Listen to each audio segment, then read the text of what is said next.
It is so hot that you can make tea just from the river water. Many communities of the native Ashanika people who believe the river possesses special properties.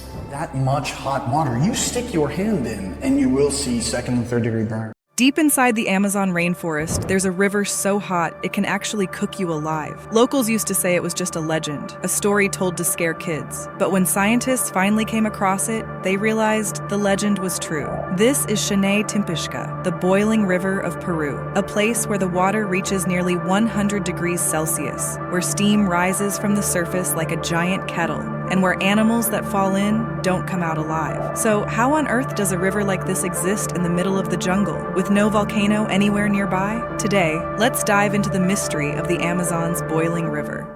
So where exactly is this boiling river? It lies in the heart of Peru, deep inside the Amazon rainforest. The locals call it Shanay Timpishka, which means boiled with the heat of the sun in their language. Pretty fitting, right? To get here, you'd travel to the city of Pucallpa and then head into the dense jungle near a place called Mayantuyacu. There are no roads that take you right up to it. You have to trek through green walls of rainforest where the air is humid, the ground is muddy, and suddenly you hear something strange. Instead of the cool sound of a jungle stream, you hear hissing and steaming water. The river itself stretches for about 6 kilometers, and in some places it's 25 meters wide. From above, it just looks like a normal Amazon river, but as you get closer, steam clouds rise up and the air feels like opening a hot oven door. For the local people, this isn't just a river, it's a sacred site. They've told stories about it for generations, calling it a gift of the jungle spirits. Long before scientists showed up with their instruments, the community already knew this place was extraordinary. Now here's where the story takes a twist. For generations, the boiling river was mostly treated as a legend. Locals spoke of it in hushed tones, the way you'd talk about a magical place in the jungle. But for one kid, that legend stuck. His name was Andres Ruzo. As a little boy, he grew up hearing his grandfather's stories about a river in the Amazon that could literally boil. Think about it. You're 6 years old, and your grandpa tells you about a place where animals fall in and come out cooked. Sounds impossible, right? Almost like a fairy tale. Fast forward years later, Andres is now a geoscientist, studying the Earth's hidden powers. But in the back of his mind, that childhood story never went away. Scientists he worked with told him,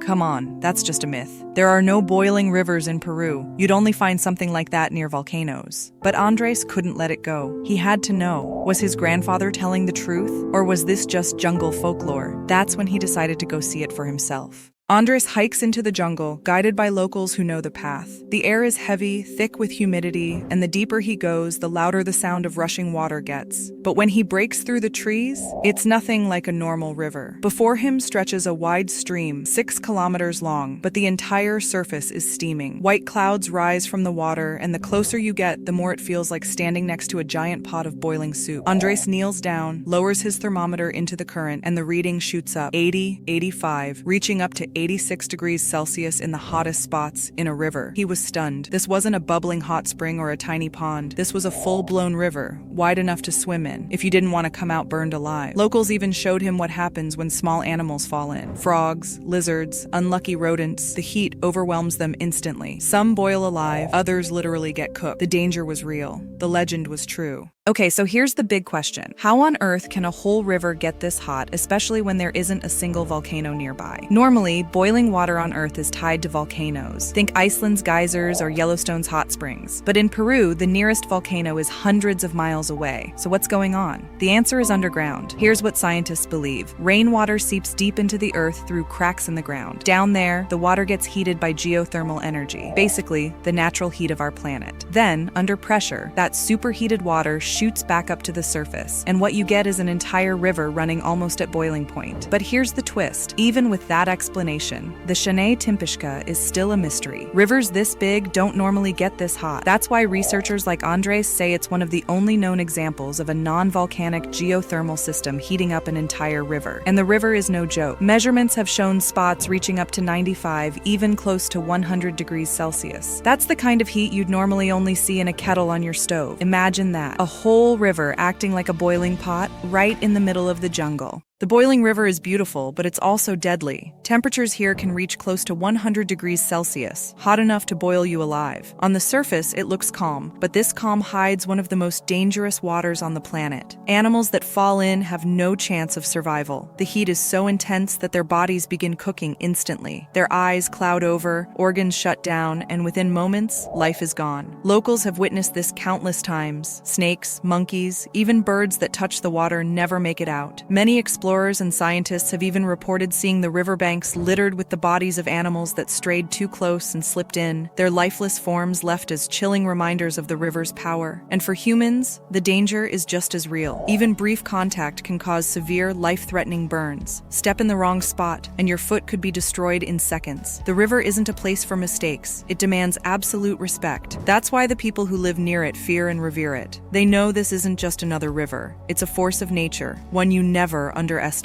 Let's break this river down into some mind-blowing numbers. The boiling river stretches for about 6.4 kilometers. That's roughly 4 miles of steaming, dangerous water cutting through the Amazon rainforest. In some places, it's up to 25 meters wide as a 10-story building laid on its side, and almost 6 meters deep. That's not a hot spring you can just step around. This is a full-sized river. Now the temperatures. The water can reach nearly 100 degrees Celsius, 212 degrees Fahrenheit, the actual boiling point of water. In fact, measurements by scientists recorded ranges between 45 degrees Celsius at the edges to 94 degrees Celsius in the center. That's hot enough to brew tea, cook rice, or sterilize surgical equipment. Imagine running freely in the middle of a rainforest. And here's the real danger. At just 60 degrees Celsius, 140 degrees Fahrenheit, human skin starts to burn almost instantly. By 70 degrees Celsius, 158 degrees Fahrenheit, severe third-degree burns can happen in less than a second. Now remember, this river averages way above that, so stepping into the wrong spot isn't just painful, it's fatal. Even the surrounding environment feels the heat. On cool mornings, thick clouds of steam rise above the river, making it look otherworldly. The air near it can be so hot and humid that breathing becomes difficult. This is why scientists and locals alike move carefully along the banks, because one slip could mean death. For the local people of the Peruvian Amazon, the boiling river is far more than just a natural wonder. It's sacred. They call it Shane Timpishka, which means boiled with the heat of the sun.